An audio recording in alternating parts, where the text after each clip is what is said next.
Bismillahirrahmanirrahim. Assalamualaikum warahmatullahi wabarakatuh. Alhamdulillahi rabbil alamin. Wassalatu wassalamu ala asyrafil anbiya'i wal mursalin. Wa ala alihi wa sahbihi ajma'in. Rabbi syrahli sadri wa yassirli amri. Wahlul uqdatan min lisani yafqahu qawli. Amin. Salam Ramadan Karim untuk semua ahli wadah, jemaah WAB, ABIM, ya, wadah dan PKPIM, serta seluruh sidang penonton yang dirahmati Allah sekalian. Sesi ini adalah untuk sebagai rutin untuk kita menambahkan lagi semangat kita dalam meneruskan perjuangan menghadapi akhir-akhir Ramadan. Jadi tajuk yang diberikan kepada saya adalah bagaimana untuk kita memaknai akhir Ramadan.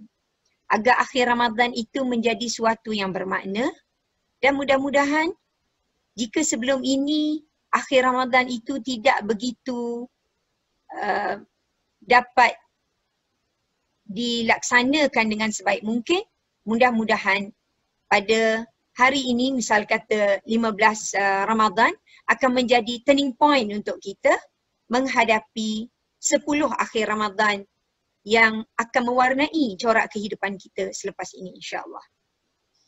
Pertamanya, bagaimana seorang Muslim itu, seorang mukmin itu melihat Ramadan itu. Jadi sebagaimana semangat yang telah dirintis oleh para sahabat, mereka itu bergembira menerima kehadiran Ramadan sebagaimana gembira dan bahagianya seorang kekasih bertemu dengan kekasihnya. Begitulah perasaan mereka, yang mana apa yang diucapkan oleh mereka tidak lain melainkan ahlan ahlan ya Ramadan. Kerana Ramadan ini datang boleh menjadi asbab untuk meningkatnya maqam, meningkatnya darajat, meningkatnya kedudukan kita di sisi Allah SWT yang menjanjikan sejuta kebahagiaan di akhirat kelak, insya-Allah. Jadi a'udzubillahi minasyaitonirrajim. Bismillahirrahmanirrahim. Kita mengambil sedikit pengajaran dan semangat Ramadan itu berdasarkan ayat Allah. Kutiba alaikumus siyamu kama kutiba alal ladzina min qablikum la'allakum tattaqun. Diwajibkan ke atas kamu ibadah puasa itu sebagaimana mereka yang ada ataupun yang kaum yang datang sebelum kamu, mudah-mudahan kamu akan dapat mencapai ketakwaan. Jadi la'allakum tattaqun itu adalah maqasid ataupun tujuan kepada pensyariatan ibadat as-siyam ataupun puasa. Maka madrasah Ramadan ini, tuan-tuan dan puan-puan sekalian yang dirahmati Allah sekalian, adalah madrasah untuk akhirnya nanti kita bergaduat sebagai orang-orang yang bertakwa. Jadi pastilah tidak ada jalan lain, itu dengan cara mujahadah, ya, mujahadatun nafs, untuk kita mengisi dan memaksimumkan seluruh tenaga kita dan keupayaan kita untuk mengisi ruang Ramadan ini lebih lagi menjelang akhir Ramadan. Baik. Kalau kita perhatikan, ya, bagaimana kedatangan Ramadan ini sebagai suatu madrasah, kerana madrasah itu biasanya memberi ilmu kepada kita, memberi ta'lim kepada kita, memberi pengajaran kepada kita. Ramadan mengajar kita untuk mengaca diri, bermuhasabah. Setelah kita sedar dengan kesilapan dan mungkin sebahagian kita mungkin terlibat dengan beberapa kesalahan ataupun kelalaian pada bulan-bulan sebelum ini, maka inilah masanya untuk kita memperbanyakkan taubat. Kerana taubat itu bagi seorang mukmin adalah suatu perkara yang wajib, yang mesti kita laksanakan pada setiap hari. Dan bagaimana akhir Ramadan ini kita jadikan ia lebih bermakna, kerana kita mendatangi akhir Ramadan itu sebagai orang-orang yang kita harapkan, yang disebut oleh Allah SWT, orang-orang yang banyak bertaubat. Jadi muhasabah Ramadan ini untuk melihat kekurangan diri dan berazam akhir Ramadan ini menjadi titik tolak untuk kita menjadi manusia baru yang lebih bertakwa kepada Allah Subhanahu Wa Taala.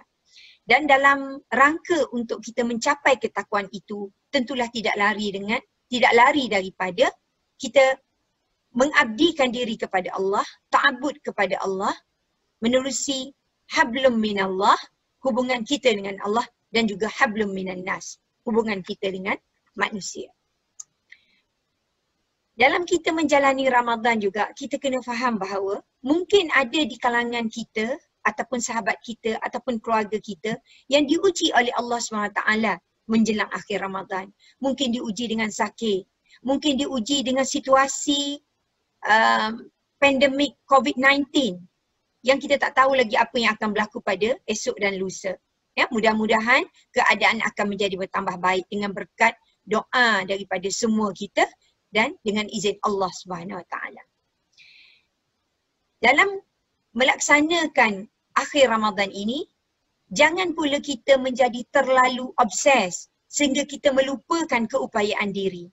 Ya, sebagaimana ayat Al-Quran dalam surah Al-Baqarah, walaupun dalam ayat itu berkaitan dengan orang yang وَمَنْ كَانَ مَرِيضًا أَوْ عَلَى سَفَرٍ, orang yang diberi rukhsah, diberi kemudahan oleh Allah SWT, sekiranya mereka berada dalam keadaan sakit ataupun dalam keadaan musafir, mereka ada rukhsah ya, berkaitan dengan ibadat puasa. Tapi poin yang saya nak sampaikan ini adalah yuridullahu bikumul yusra wala yuridu bikumul usra. Adanya elemen maqasid syariah di situ, sehingga boleh dijadikan istimbat di situ untuk dijadikan kaedah fiqh. Ya, artinya agama ini, ibadah itu Allah tidak jadikan sesuatu yang boleh memberatkan kita, tetapi Allah kehendaki daripada kita adalah melakukannya setakat mana kemampuan kita dan dalam ruang kesenangan yang Allah SWT berikan. Jadi dalam keadaan kita nak menghadapi akhir Ramadan ini, nak memberi makna kepada akhir Ramadan ini, jangan pula sampai kita terlupa hak tubuh badan kita sendiri sehingga kita menjadi seorang yang terlalu ta'assub, Ramadaniyun, ya, sehingga tidak tidur macam kata 10 akhir Ramadan ini. Tidak boleh begitu. Dalam keadaan kita nak mengejar akhir Ramadan, kita kena ingat pesan Dr. Yusuf Qaradawi, kunu rabbaniyin. Ya? Jadilah kamu orang-orang yang rabbani, yang mendekatkan diri, yang mengukuhkan hubungan dengan Allah SWT dengan ibadah khusus dan juga memperbaiki hubungan kita hablum minan nas yang diredai oleh Allah SWT, tetapi jangan terlalu ta'assub sehingga merasakan ataupun sehingga berkelakuan seolah inilah sahaja masa yang ada untuk kita berta'abbud kepada Allah SWT. Tujuan saya sebutkan begitu bahawa supaya semangat akhir Ramadan ini dapat dilanjutkan, bukan hanya terhad kepada 10 akhir Ramadan ini sahaja yang kita nak rebut peluang, tetapi hendaklah kita bawa dia sebagai satu kesinambungan kepada hari-hari selepas daripada akhir Ramadan ini, insya-Allah. Baik. Dalam mengisi 10 akhir Ramadan, suka saya nak menyediakan satu checklist ringkas. Mudah-mudahan daripada checklist ringkas ini dapat kita penuhi sepenuhnya untuk kita rebut ganjaran-ganjaran besar yang bakal diperolehi dalam 10 akhir Ramadan ini, terutama sekali malam Al-Qadar. Jadi dalam checklist yang akan saya sebutkan ini terdiri daripada ibadah-ibadah umum dan ibadah-ibadah khusus, ya, yang juga melibatkan ibadah yang dalam bentuk yang wajib dan juga ibadah-ibadah sunat dan juga ibadah-ibadah yang berbentuk kemasyarakatan dan ta'amuliyah, interaksi kita dengan manusia. Yang pertama adalah meningkatkan lagi solat kita. Solat wajib kita secara berjamaah, walaupun berjamaah itu hanya berlaku di rumah dalam musim PKP ini, tetapi kita memaksimumkan solat jemaah kita kepada setiap waktu. Menjaganya sebagaimana kita telah menjaganya pada awal Ramadan, begitulah kita teruskannya sehingga ke akhir Ramadan. Yang kedua adalah solat-solat nawafil, iaitu solat-solat sunat yang mana dijanjikan ganjaran yang besar sama sebagaimana ibadah wajib pada luar bulan Ramadan. Jangan kita hanya taksub kepada solat tarawih, tetapi kita mesti menggandakan ibadah solat sunat kita seperti solat sunat iring waktu solat, qabliyah ba'diyah, solat duha, solat wudu, ya, solat sunat wudu, solat taubat, ya, dan juga solat-solat yang lain. Yang sebagaimana yang diajarkan oleh Allah, Rasulullah, yang ditunjukkan oleh Rasulullah SAW.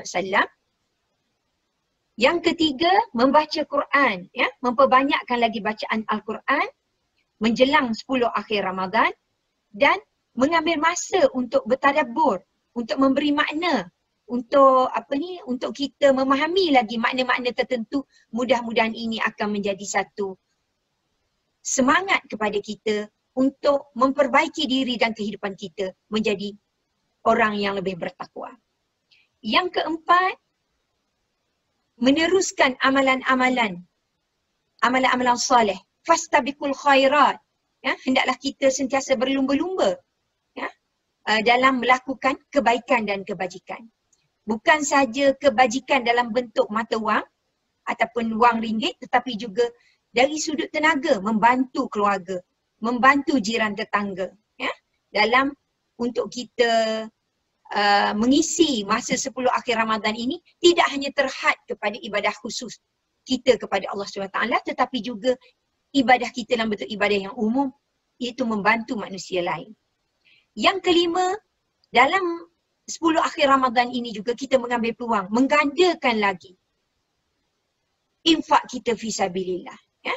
Dalam keadaan kita pandemik ini dan dalam keadaan kita terkurung dalam PKP, kita boleh mengambil peluang untuk menggunakan online banking misal kata untuk menggandakan infak kita, sedekah kita, sedekah tatawwu' kita, sedekah sunat untuk mengisi tabung-tabung. Bukan saja tabung-tabung yang disediakan dalam jamaah, tetapi juga apa saja bantuan, terutama sekali yang melibatkan keluarga terdekat. Ya, kalau ada keluarga kita yang susah, kita beri juga keutamaan kepada mereka untuk kita beri bantuan. Ya. Mengejar semangat akhir Ramadan ini sebagaimana yang disebut dalam hadis-hadis tentang bagaimana Rasulullah SAW itu sebagai ajwadun nas, manusia yang sangat pemurah pada dalam bulan Ramadan. Bahkan Rasulullah itu ajwad, lebih pemurah daripada angin yang bertiup. Yang kelima. Yang keenam adalah mengambil berat, membantu dalam hal ehwal masyarakat. Ya? Dalam keadaan kita berhadapan dengan ujian pandemik COVID-19, banyak kita dapati pelbagai berita dalam WhatsApp, keperluan untuk orang mendapatkan bantuan, mendapatkan pembelian barang-barang untuk misalnya kata orang-orang yang menjadi petugas hadapan, barisan hadapan. Jadi semua ini memberi ruang kepada kita untuk melakukan khidmat yang berkaitan dengan masyarakat. Kerana kena ingat, antara sunnah anbiya itu adalah wayamshuna fil aswaq, dan mereka itu berjalan di pasar-pasar. Mengapa diletakkan dalam ayat Al-Quran itu disebutkan wayamshuna fil aswaq, dan mereka itu berjalan di pasar-pasar? Apa signifikannya berjalan di pasar tu? Tetapi nak menggambarkan bahawa para anbiya itu, ya, dan termasuk juga Rasulullah SAW sentiasa mengambil berat, mengambil tahu keadaan sekeliling. Mungkin dalam bulan Ramadan ini ada di antara saudara se-Islam kita yang rumah mereka terbakar. Ada saudara se-Islam kita yang mereka menghadapi kemalangan. Ada yang menghadapi sakit yang tiba-tiba seperti stroke. Inilah yang menjadi ruang-ruang untuk kita menambahkan amal soleh kita, menghulurkan bantuan. Sama ada dalam bentuk nafkah harta dan juga pertolongan-pertolongan. Yang seterusnya adalah membanyakkan lagi ibadah pada malam hari. Jadi mendirikan malam dengan qiyamul lail yang bukan saja 2/3 malam tetapi juga bermula daripada waktu maghrib. Bagaimana kita melaksanakan iftar, mengikut sunnah, bagaimana kita mengerjakan solat maghrib, kemudian bagaimana secara berjamaah, bagaimana kita mengerjakan solat-solat sunat, bagaimana kita mengisi masa antara maghrib dengan isyak dengan doa-doa kerana pada masa itu adalah waktu mustajab. Kemudian bagaimana pula kita mengisi waktu solat isyak berjamaah dan juga tarawih. Kemudian bangun 2/3 malam untuk mengisi waktu untuk bermunajat kepada Allah Subhanahu Wa Taala yang kita mulakan dengan solat sunat wudu, kemudian solat sunat taubat, kemudian solat sunat tahajud, dan begitulah solat-solat sunat yang lain termasuk solat hajat dan sebagainya sehinggalah kepada witir. Ya, kalau kita belum witir lagi pada malam itu untuk merebut peluang keampunan dan hajat kita dipenuhi. Ya, sebagaimana yang disebut dalam banyak hadis yang berkaitan dengan keadaan al-qadar, yang mana dikatakan Allah SWT turun ke langit dunia, yang mana dikatakan dunia ini penuh dengan malaikat, kerana itulah kesan pada pagi hari keesokannya selepas berlakunya al-qadar, kita dapati cahaya putih yang tidak menyakitkan pandangan mata itu ada di mana-mana. Jadi terdapat panduan yang diberikan ya dalam kitab-kitab bahawa itu adalah petanda banyaknya turun malaikat ya ke dunia ini pada malam al-qadar.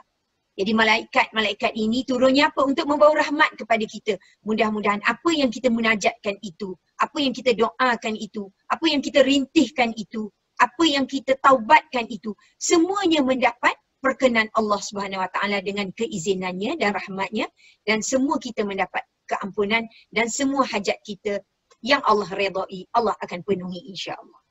Dan checklist seterusnya adalah mengeluarkan zakat fitrah.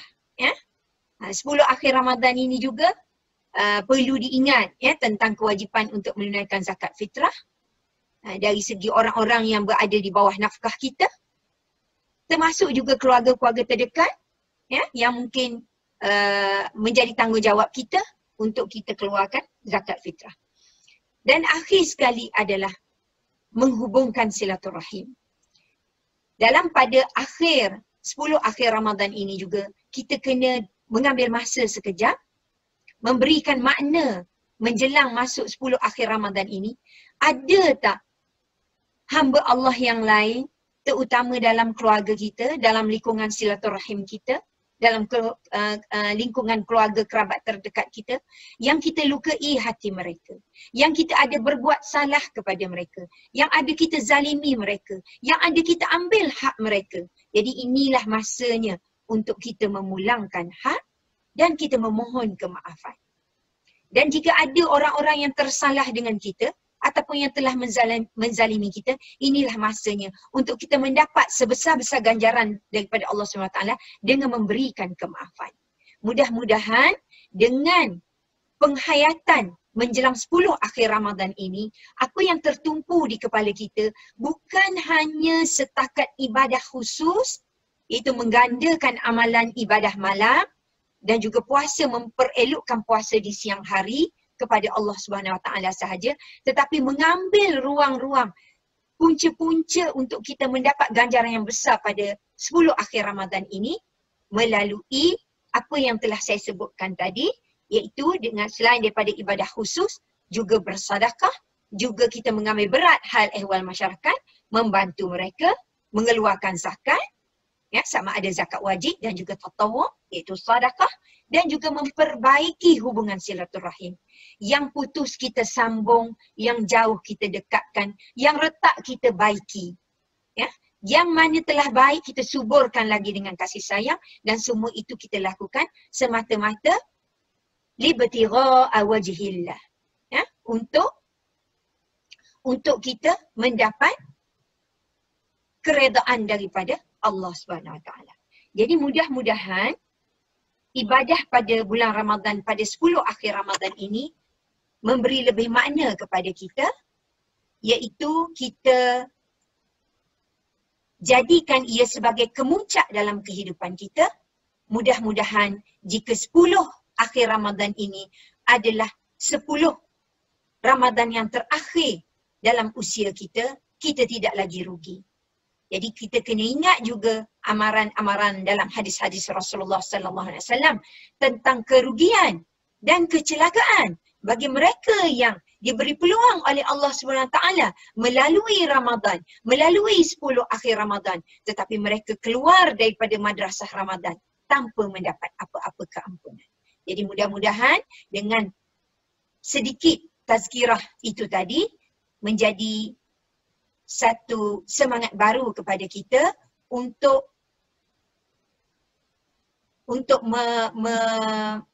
menguatkan lagi tekad kita dan amal soleh kita menghadapi 10 Ramadan ini. Dan kita kena anggap inilah 10 Ramadan yang terakhir untuk kita gunakan semaksimum yang mungkin. Dan bila kita nak gunakan maksimum itu untuk ibadah ta'abbud kepada Allah, tentu saja kita kena minimumkan yang lain. Seperti memasak di dapur, seperti mengemas rumah, seperti shopping, ya, walaupun secara online, seperti aktiviti-aktiviti sosial yang lain melalui social media. Kita kena kurangkan. Kalau boleh kita kesampingkan terus pada 10 akhir Ramadan ini. Dan kalau kita ikut sunnah salafus soleh sebagaimana mengikut sunnah Rasulullah sallallahu alaihi wasallam ini.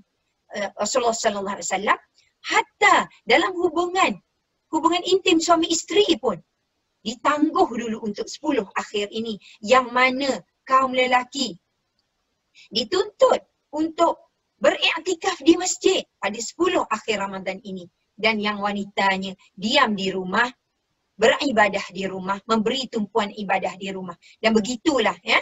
Dan oleh kerana kita masih lagi dalam peraturan PKP, suasana beriktikaf di masjid itu kita alihkan ke rumah kita. Kalau boleh 10 akhir Ramadan ini jangan ada televisyen yang masih 24 jam di on kan, ya, dibuka. Walaupun untuk tontonan anak-anak kecil, cucu dan sebagainya. Kalau boleh kita memberi tarbiyah kepada keluarga kita, kita memahamkan mereka 10 akhir Ramadan ini tidak datang dengan percuma. Inilah adalah rezeki dan peluang daripada Allah SWT, dan kita kena ambil peluang sungguh-sungguh selain daripada ibadah khusus kita, ya, solat, baca Quran dan sebagainya, kita kena memperbanyakkan zikir. Oleh kerana itu kita kena kesampingkan semua perkara yang boleh kita anggap sebagai al-aghyar, perkara yang lain daripada Allah SWT yang patut kita ketepikan, kita kesampingkan, ya? Termasuk juga buku-buku resipi, nak buat resipi-resipi baru. Bukan ini masanya untuk kita bazirkan masa, tetapi sama ada perempuan, sama ada lelaki, ibu, ayah, anak-anak, nenek, datuk dan sebagainya, semuanya memberi tumpuan kepada diri masing-masing. Anggaplah 10 akhir ini seolah-olah kita berada pada waktu wukuf. Ya? Pada waktu wukuf ni, ya, aku, engkau, semua orang berada dalam keadaan bermunajat kepada Allah SWT, memberi fokus untuk mendapatkan keampunan, dan mudah-mudahan semua doa, semua daripada kita Allah akan makbulkan, insya-Allah. Jadi saya rasa cukuplah sekadar itu, dan mohon maaf di atas segala kekurangan yang merupakan kelemahan diri saya sendiri. Aku qauli hadza wa astaghfirullahal azim li wa lakum. Assalamualaikum warahmatullahi wabarakatuh.